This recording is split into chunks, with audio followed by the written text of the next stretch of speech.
Olá pessoal, sejam todos muito bem-vindos aqui à nossa aula número 21 e terminando essa trilogia, de aulas onde nós estamos fazendo uma atualização pertinente aos parâmetros hematológicos, Agora nós vamos falar um pouquinho sobre parâmetros plaquetários, os novos parâmetros, plaquetários e reticulocitários, da atualidade. Então vamos prosseguindo aqui.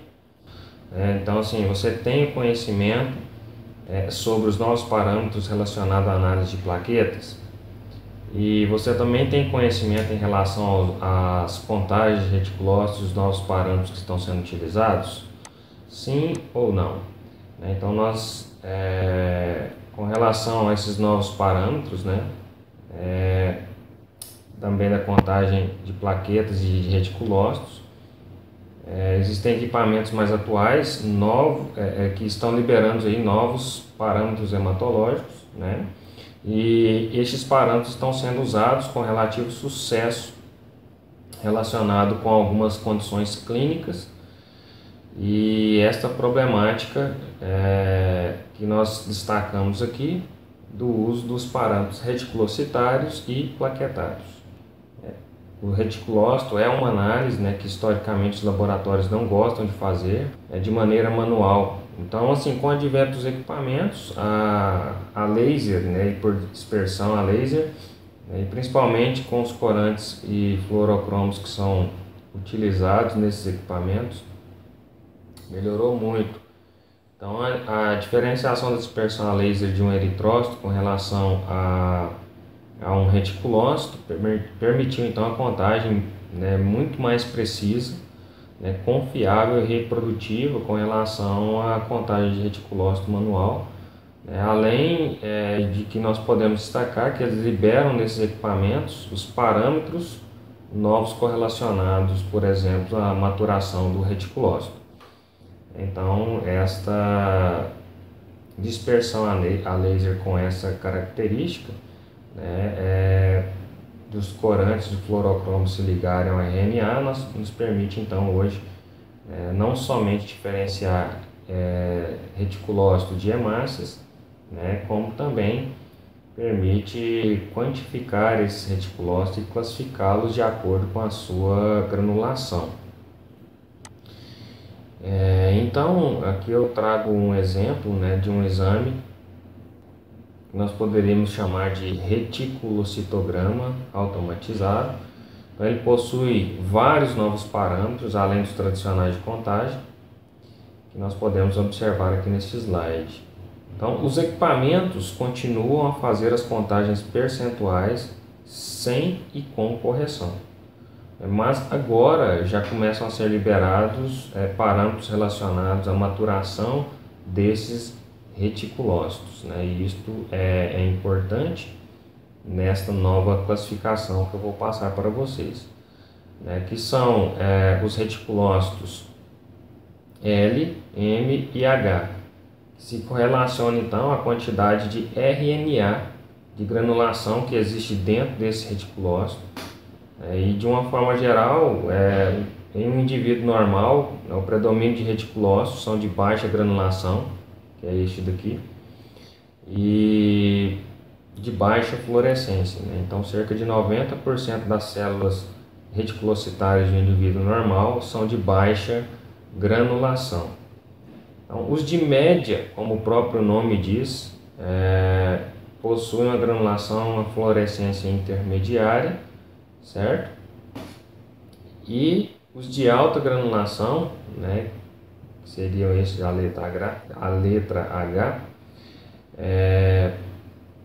seriam os reticulócitos mais imaturos, ou seja, os que possuem alta fluorescência quanto à análise da dispersão a laser. E aí cria-se um índice que nós chamamos de IRF, que é um parâmetro que avalia as frações de imaturidade dos reticulócitos. E é um parâmetro que tem sido muito utilizado para análise das atividades da medula óssea e de uma forma mais completa até do que a própria contagem de reticulócitos. Então, aqui ao lado nós temos dois gráficos, liberado por equipamentos diferentes, um da linha Sysmex e outro da linha Siemens. Os modelos da linha Sysmex seria XN, né, que tem essa característica, e os modelos da linha Siemens, né, seriam os modelos ADVA, que separam os reticulócitos por baixa, média e alta granulação ou granularidade, sendo que a somatória das frações de média e alta fluorescência, né, essas frações de média e alta fluorescência em ambos os aparelhos correspondem ao IRF, que é o índice de reticulócitos imaturos. Então, nos aparelhos Siemens é muito similar também você encontrar aí 3 populações, né, de baixa, média e alta granulação, e o RF também pela somatória das populações imaturas. Então, para o entendimento desses dados, eu trago, por exemplo, um exemplo verdadeiro de um paciente, né, que está com anemia carencial e que é submetido a um tratamento com intervenção medicamentosa. Então, os valores de normalidade dos reticulócitos contabilizados, por exemplo, automatizados, eles variam de 1,5% a 2%. Veja que nesse momento, sem tratamento, né, tendo em base os valores de referência de 1,5% a 2,5%, sem o tratamento, as contagens de reticulócitos não se encontram aumentadas e as frações reticulocitárias baixa, média e alta encontram-se discretamente alteradas com predomínio da fração de baixa granulação. Então, nessa situação que nós podemos observar. 5 dias após o tratamento, aonde foi-se administrado um substrato medicamentoso, ocorre então uma elevação grande da contagem total dos reticulócitos, como nós podemos observar aqui. Porém, eu chamo a atenção, né, dos alunos aqui de imersão para a explosão da fração que indica os reticulócitos imaturos. Veja bem como houve um crescimento aqui. Ela aumentou cerca de 10%, né, a presença das células imaturas, que é visualizado pela fração HFR.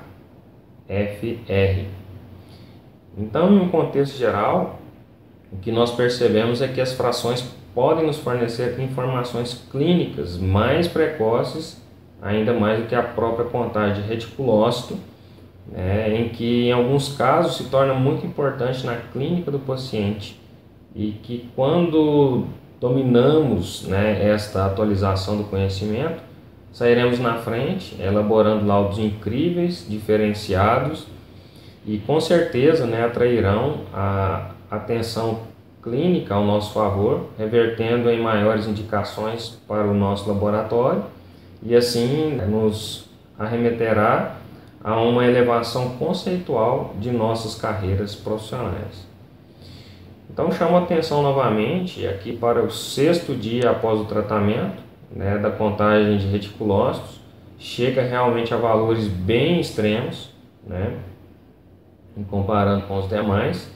Porém, a elevação das frações já é muito menor, provando que o ápice do tratamento, né, o ápice da entrada do substrato que estava faltando já ocorreu no 5º dia. Então, essas frações reticulocitárias ainda necessitam de mais estudos, né, para a sua utilização na rotina laboratorial. Porém, as perspectivas são muito interessantes com relação, inclusive, à substituição do hemograma pelo reticulocitograma, né, em uma avaliação de um paciente em tratamento ou após um transplante de medula óssea ou em alguns tipos de quimioterapia. Os equipamentos Siemens, né, dos modelos Adver 2120, ele traz, além dos parâmetros relacionados para os reticulócitos, ele traz parâmetros reticulocitários envolvidos com volume reticulocitário, né, ao conteúdo da hemoglobina também do reticulócito, e isto aqui é um dado bastante importante, como nós vamos comentar, a concentração ao CHCM do reticulócito, ao CHCM, ao RDW, né, a variação do CHCM e o HCM do meu reticulócito. Então eu chamo a atenção aqui para a utilidade do CHR, né, em algumas situações clínicas. O CHR significa o conteúdo de hemoglobina dos reticulócitos. Então, de uma forma geral, ele tem sido utilizado para detectar os estágios precoces de deficiência de ferro. Então, no monitoramento de terapias com eritropoetina e no monitoramento de terapias com ferro, né, são bastante utilizados nessas circunstâncias. Então, sabendo que o reticulócito é uma célula que recentemente esteve na medula óssea, a sua análise da taxa de hemoglobinização é muito importante no acompanhamento de alguns tratamentos e terapias em que os pacientes podem estar sendo submetidos. Então, novamente, eu tento trazer as informações de maneira prática com relação aqui a um tratamento de deficiência de ferro em um dia 0, no 4º dia após o tratamento e no 13º dia após o tratamento.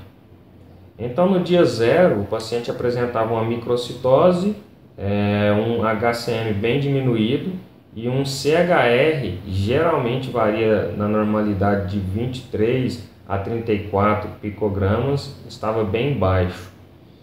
Então, isso pode ser interpretado como uma taxa de hemoglobinização baixa desse reticulócito. Então, a partir do momento que esse paciente recebe, né, esse tipo de tratamento no 4º dia, a análise do hemograma, do reticulocitograma, apresenta o seguinte comportamento. O VCM com a discreta elevação, o HCM praticamente não muda no seu perfil de interpretação, porém o CHR voltou ao seu estado de referência, e então isso me traz uma informação que o tratamento que está sendo elaborado está dando certo. Então é uma questão de tempo para que essa população eritrocitária volte ao normal, né? E uma informação que o hemograma não consegue me dar nesse curto período de tempo. Então, essa informação, se nós analisarmos no 13º dia após o tratamento, o CHR mantém-se no mesmo nível, né, quando se iniciou o tratamento. Então, a informação dada pelo reticulócito é mensurada pelo reticulocitograma, né, e é uma resposta rápida em que se mantém a um longo tratamento. Então, a informação dada pelo reticulócito é mensurada pelo reticulocitograma, né, é uma resposta rápida e que se mantém ao longo do tratamento. Então, sem dúvida, é uma vantagem tanto das frações quanto do CHR, né, seriam que as informações precoces em relação à atividade da medula óssea, em relação ao próprio hemograma, que muitas vezes é o exame de escolha da maioria dos clínicos. Então, assim, o hemograma sendo essa escolha da maioria dos clínicos, né, ele perde muito quando ele não traz consigo esse CHR, que obviamente só tem condições de ser mensurado em aparelhos, né, por dispersão a laser de última geração. Então, assim, a grande maioria dos laboratórios não tem, mas é um parâmetro que daqui a alguns anos, né, será comum dentro do laboratório, visto que as gerações das automações cada vez mais modernas, né, estão tomando conta dos centros de análises clínicas laboratoriais, e nós precisamos nos preparar para isso, não somente, né, saber interpretar, como eu vou te mostrar aqui agora, como também saber como manipular essas informações ao favor do analista clínico que está ali, né, dentro de uma área técnica de laboratório. Então você pode observar aqui uma crescente população, né, de reticulócitos, uma crescente população, né, de reticulócitos com uma taxa, né, de um volume eritrocitário aumentado, né, simbolizando justamente essa taxa de hemoglobinização aumentada dos meus reticulócitos. Então, nós observamos claramente isso aqui pelos gráficos e por esse índice reticulocitário que nós chamamos de CHR. Então, fechando essa tríade de aulas e atualizações, falaremos sobre o uso clínico plaquetário, onde eu chamo a atenção para alguns parâmetros que na maioria dos equipamentos por impedância de 3 partes fornece o que muitas das vezes são negligenciados pelos laboratórios e até mesmo muito clínicos, como por exemplo os dados de VPM, que é o volume plaquetário médio, o PCT, que é o plaquetómetro, e o PDW. Então, nessas circunstâncias, o VPM se correlaciona às plaquetas o aumento do VPM se correlaciona às plaquetas mais reativas, mais agregáveis, metabolicamente mais ativas e que, em resumo, possuem maior poder trombótico. Então, de uma forma resumida, o VPM o VPM alto tem sido estudado e utilizado como fator a ser analisado no risco dos pacientes desenvolverem doenças trombóticas, como o infarto agudo do miocárdio e os acidentes vasculares cerebrais. E sabemos ainda que um paciente com LDL alto, acima de 130 mg, tem uma capacidade heterogênica de formação de placas de ateroma muito elevada, que favorece ao longo dos anos a existência da formação daquela placa de ateroma, que levam consequentemente, se não tratado, o rompimento do endotélio, expondo as fibras colágenas e iniciando assim um evento tromboembolítico, conforme estudado nas aulas passadas do curso. E assim, quando domino esse conhecimento, o paciente vai ao laboratório realizar um hemograma e o perfil lipídico, eu posso correlacionar esses dois exames, como se o perfil lipídico eu observar uma dislipidemia com LDL aumentado e no hemograma um VPM aumentado, eu posso alertar o agente clínico sobre a correlação aqui estudada, onde o VPM alto tem sido utilizado como um fator a ser analisado no risco de pacientes envolverem doenças tromboembolíticas, como o infarto agudo do miocárdio, Então, correlacionando isso seria muito interessante. E isso é incrivelmente satisfatório na conduta médica, onde ele terá não apenas se preocupar em tratar a dislipidemia, como associar o tratamento a um antiagregante plaquetário, por exemplo, E isso só vai ser possível se você fizer o seu papel com excelência e a destreza na qual estamos assimilando essas informações aqui no curso. Então, por que disso? Aqui um exemplo muito claro da mudança do tamanho de plaquetas, em seu estado de repouso ou em seu tamanho quando ela está ativada, ou seja, quando ela está querendo liberar os seus conteúdos internos para fazer o processo característico de coagulação, que nós já estudamos. Isso nós podemos verificar claramente aqui nestes dois exemplos, tá bom? Um histograma de um paciente feito em um laboratório que utiliza equipamento de impedância, um PDW normal, e uma distribuição dentro das plaquetas dentro da normalidade. Então aqui um PDW normal, uma distribuição normal de plaquetas, um histograma num plot B, onde nós observamos um PDW aumentado, ou seja, anisocitose plaquetária com presença aí de plaquetas grandes, o que nós podemos observar aqui, o tamanho e um aumento também do VPM. A mesma coisa acontecendo no paciente C, então a anisocitose plaquetária às custas de plaquetas com tendência a ter um tamanho aumentado, junto com outros parâmetros a ser correlacionados, ou podem auxiliar no prognóstico de alguma doença correlacionada à trombose, que nós já argumentamos aqui. Então a linha Sysmex, ela possui parâmetros também obtidos por análise por impedância, chamado de PLCR, que é um parâmetro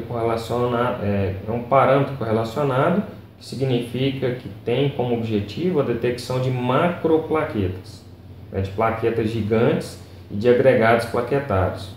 O PLCR avalia a quantidade de plaquetas com volume superior a 12 femtolitros no histograma obtido por impedância nestes equipamentos, né? Então, acima de 12 eu tenho essa informação do PLCR, tá bom? Que está correlacionado à presença de macroplaquetas, plaquetas gigantes e agregados plaquetários. Qual a diferença entre macroplaquetas e plaquetas gigantes? Plaquetas gigantes seriam aquelas plaquetas do tamanho de um eritrócito normocítico. Macroplaquetas são plaquetas com tamanho menores do que uma plaqueta gigante, e agregados plaquetários quando eu tenho a presença de várias plaquetas aglomeradas umas sobre as outras, né? Então, as plaquetas reticuladas seria aí uma informação mais precoce do que alguns equipamentos estão trazendo nos seus últimos modelos, né, com relação então à análise de uma plaqueta jovem que possui RNA dos megacariócitos, né, que é chamada de plaqueta reticulada, devido à analogia que ela possui com relação a reticulócitos. Os reticulócitos, né, são eritrócitos com restos de RNA. A plaqueta reticulada é uma plaqueta com restos de RNA, né, que possuem características de tamanho e densidade diferente de uma plaqueta normal ou madura e que podem servir nesses equipamentos como marcadores, né, da produção plaquetária ou trombopoiese. Então aqui eu trago um exemplo de uma eletromicrografia de uma plaqueta normal, né, e de uma plaqueta reticulada, né, evidenciando o aumento do volume plaquetário em relação uma a outra e a presença de fragmentos, né, provavelmente fragmentos de RNA de megacariócito. Então esses parâmetros, né, de plaqueta reticulada é obtida quando em análise conjunta nesses equipamentos com os reticulócitos automatizados. Então, obviamente, existe um citograma para ser analisado nessa diferenciação das plaquetas reticuladas, e de acordo com a quantidade é liberado por esse tipo de equipamento um índice muito semelhante ao que nós já abordamos sobre o IRF dos reticulócitos, que é o IPF, que neste caso representa as frações imaturas de plaquetas, tá bom? Então, no caso dos reticulócitos, IRF, como nós abordamos, é a presença de reticulócitos imaturos, somados pela fração de média e alta granulação, enquanto o IPF, né, seria então a somatória de plaquetas granuladas de alta granulação, que representaria as frações de plaquetas imaturas, tá bom? Então, o uso clínico do IPF seria como marcador de maturação de plaquetas e determina de maneira razoável a taxa de produção das plaquetas, avaliando, né, a medula óssea, sendo utilizado como marcador precoce nas atividades da medula, mais ou menos analogicamente como uma contagem de reticulócito, como nós abordamos. Então, nesse caso, seria entender que quanto mais plaquetas granuladas eu tenho, maior é a atividade da minha medula óssea em produção de plaquetas. Eu tenho muitas plaquetas jovens na minha circulação. Quanto menor a granulação, né, menor o número de plaquetas jovens. E o que isso significa? Como que eu correlacionaria, né, aonde que o IPF tem sido estudado, tem sido utilizado, né, na rotina laboratorial? Principalmente no diagnóstico das trombopoieses, das trombocitopenias, e então, mediante uma trombocitopenia e um IPF alto, isso pode indicar uma situação de destruição aumentada. Então, assim, aonde que isso se aplica, né, o diagnóstico diferencial? Nas trombocitopenias, onde se eu tiver um IPF alto, né, plaquetas de alta granulação, alta granularidade, eu tenho uma destruição aumentada, né, das minhas plaquetas, por isso eu tenho que produzir mais, mediante essa destruição aumentada. O que está causando essa destruição aumentada? Nas aulas anteriores nós falamos em alguns fatores que diferenciavam entre essas duas formas de produção, de trombocitopenias, ou é a destruição aumentada de plaquetas ou é uma aplasia medular. Então, nesse caso, o IPF, ele correlaciona um IPF alto, plaquetas com granulações elevadas, plaquetas novas, recém-lançadas na corrente sanguínea, em volumes altos, significa uma destruição aumentada, enquanto que um IPF baixo, significa aplasia medular ou um paciente que está em quimioterapia. Então, aqui um exemplo prático de uma contagem de plaquetas baixas com IPF alto. Então, IPF elevado, e o paciente em plaquetopenia. Eu tenho uma plaquetopenia? Sim. Essa plaquetopenia seria uma aplasia de medula ou um aumento da destruição de plaquetas. Então, nesse caso aqui, como há uma produtividade de plaquetas, pela alta fração de plaquetas imaturas que nós podemos observar, nós verificamos que não é uma aplasia, não é uma baixa produtividade, pelo contrário. Eu tenho uma plaquetopenia por um alto consumo e o organismo está tentando repor isso pela renovação plaquetária, o que prova aqui o alto índice plaquetário fluorescente, de plaquetas jovens.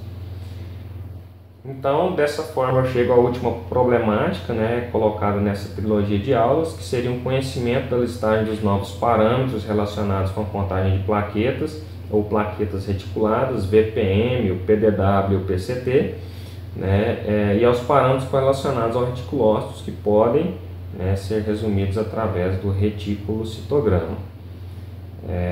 E espero ter contribuído para que você entenda um pouco mais sobre isso. Então, de maneira prática, ok?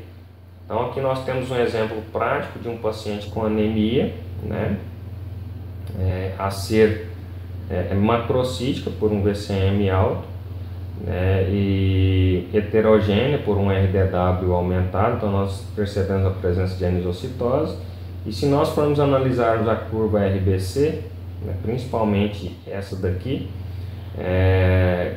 para a direita, essa curva poderia nos lembrar que essa anemia pode ser de origem hemolítica, visto que esse desvio ele indica ou pode indicar a presença de reticulócito, como nós já estudamos, que são células maiores, indicando ao profissional que tome cuidado na análise da extensão sanguínea, principalmente com a presença de policromatofilia. Então, a contagem baixa de leucócitos que nós observamos aqui, e o plot de 79% de neutrófilos estaria correlacionado com essa região do gráfico. Então, essa região do gráfico aqui estaria correlacionado aos neutrófilos, tá bom? E essa região de 9,3 de linfócitos estaria correlacionado a essa região do gráfico, de 6,9 de monócitos a essa região do gráfico, e a eosinófilo a essa região do gráfico. Então, o basófilo estaria num plot separado. Caso nós temos plots celulares bem definidos, e consequentemente a não liberação de nenhum alarme, visto que o aparelho conseguiu contabilizar tudo isso daqui. Se eles tivessem dúvida, com certeza sairia algum alarme aqui, ou de linfócito atípico, se fosse o caso, ou de células blásticas da linhagem mieloide, se fosse o caso. E nós, como já aprendemos a entender esses flags na aula anterior, estaríamos correlacionando aqui, mas não é o caso. Então, quando eu analiso a plaqueta baixa, a plaquetopenia, com o tamanho dentro do normal, VPM normal, porém confirmando uma plaqueta com contagem baixa, trombocitopênica, um reticulócito de 6,4%, relativamente aumentado, vai corroborar então a informação do deslocamento do histograma RBC, como nós vimos anteriormente, para a direita, tá bom? Então, neste citograma, a dispersão de populações reticulocitárias de baixa, média e alta granulosidade, nós podemos observarmos isso pelo LFR, certo? LFR baixo, MFR médio e HFR alto, de 82%, 12% e 5%, respectivamente. Além do gráfico de plaquetas óticas, então nós observamos aqui que, apesar dos reticulócitos estarem aumentados, nós observamos nesse plot que a maioria deles são de baixa granulação, tá bom? Então, assim, indicando que é uma coisa crônica que já acontece há algum tempo, certo? De baixa granulação. O que mais me indica então que seria uma anemia de origem hemolítica de forma crônica, Então, além do gráfico de plaquetas óticas, que nessa região me dá também a informação do IPF. Então, justamente nessa região, apontado pela seta, certo? Me dá a informação do IPF. E também, voltando aos reticulócitos, informação do IRF, que seria a soma dos reticulócitos de média e alta granulação.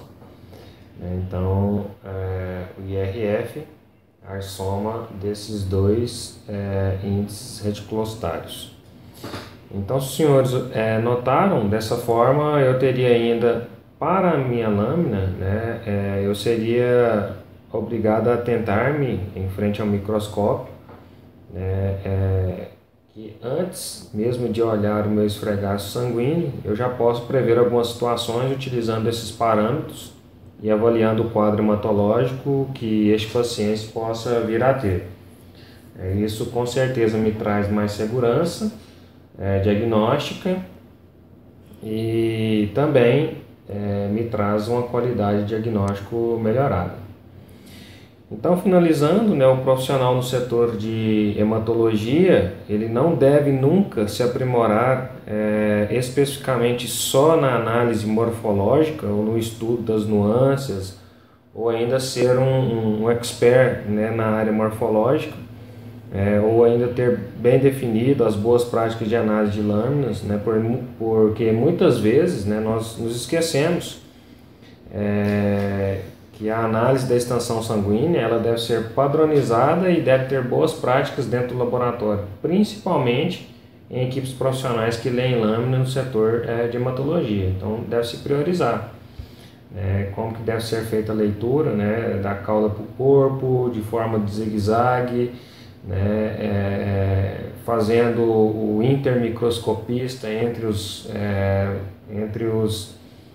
biomédicos ou farmacêuticos bioquímicos que estão na bancada fazendo a leitura do diagnóstico, para que todos desenvolvam a similaridade da subjetividade nas suas atribuições diagnósticas, mas também não só nisso, nessas análises morfológicas, especializando em encontrar policromatofilias, eritroblastos, blastos, poiquilocitoses, das mais variadas formas, anomalias, mas também nós devemos nos espelhar e nos especializar nas análises do meu contexto do aparelho, não tratá-lo como meros contadores, extraindo o máximo da minha análise. Aí eu faço a volta na lâmina e a subjetividade do analista, aí então eu tenho um diagnóstico de qualidade. Então, diante desse contexto, nós poderíamos melhorar muito mais essa atividade, se nós analisarmos todas as informações tecnológicas que esses equipamentos nos trazem. Então trago aqui que quando nós conseguimos nos familiarizar com os parâmetros e com a tecnologia que nós utilizamos, né, e colocamos em ação as nossas boas práticas e a nossa experiência no setor de hematologia, né, os diagnósticos, por sua vez, começam a aparecer e o laboratório ganha em expertise e ganha em confiabilidade dos nossos resultados perante os pacientes e perante o corpo clínico que dispõe e que coloca os seus exames aos nossos cargos. Então, dessa forma, eu acredito que poderíamos fazer uma hematologia laboratorial responsável e confiável. Então, de uma forma geral, né, eu agradeço imensamente a oportunidade de abordar esse assunto tão rico, né, com você aqui no nosso querido curso de imersão, e faço ainda a sugestão da leitura deste livro aqui, né, onde de forma bem dinâmica e atualizada os professores Paulo Henrique da Silva, Samuel Ricardo, Emerson, Railson, Júlio César e Sérvio Túlio, né, eles abordam esse assunto de forma bem detalhada. É um livro atual, né? Não vou recomendar livro anterior à data da atualidade, porque os livros eles têm esse revés, né, de se desatualizarem com uma velocidade muito grande, muito ampla, visto que nas ciências biomédicas e bioquímicas hoje nós temos um avanço quase que diário, né, onde nós temos a liberação de artigos e pesquisas semestralmente e por que não trimestralmente para quem acompanha a evolução. Mas esse livro é uma boa indicação para que você queira aprofundar, ou se não, acompanhando a gente aqui no nosso curso de imersão, né? Nós sempre traremos aqui para vocês as atualizações enquanto tivermos a oportunidade de trabalhar nesse curso aqui, em imersão em análises clínicas para você. Então espero dessa forma ter contribuído para o seu diagnóstico melhorado, né, para que você possa mais uma vez sair na frente aí, encantando os médicos com seus laudos, né, com a sua rotina laboratorial de forma exímia e exemplar, né, e agradecer você que até aqui acompanha a gente, né, e estaremos aí numa próxima videoaula abordando com certeza assuntos pertinentes à elaboração de laudos diagnósticos, onde você pode entender melhor o que está fazendo e discutir clinicamente aqui, crescendo com a gente. Esse é o intuito do nosso curso, como sempre, tá bom? Então, um grande abraço do professor Éden para vocês e até a próxima videoaula.